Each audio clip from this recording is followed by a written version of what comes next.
కీర్తన సంఖ్య 73 రెండవ భాగము. ఈలాగు ముచ్చటింతునని నేననుకొనిన ఎడల నేను నీ కుమారుల వంశమును మోసపుచ్చిన వాడనగుదును.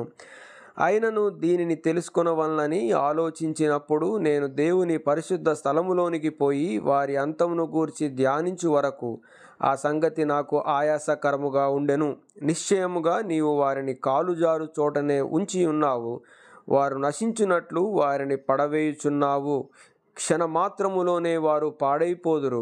మహాభయము చేత వారు కడముట్ట నశించుదురు. మేలుకొనిన వాడు తాను కన్న కల మరచిపోవునట్లు ప్రభువా, నీవు మేలుకొని వారి బ్రతుకును తృణీకరింతువు.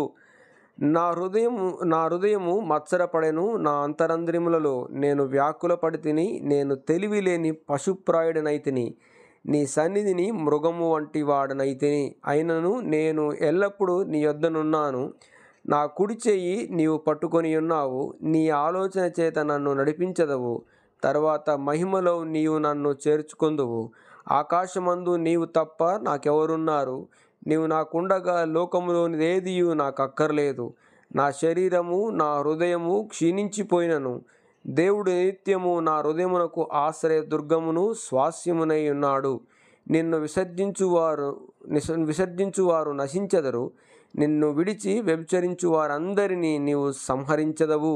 నాకైతే దేవుని పొందు ధన్యకరము. నీ సర్వకార్యములను నేను తెలియజేయునట్లు నేను ప్రభువైన యెహోవా శరణుజొచ్చి ఉన్నాను.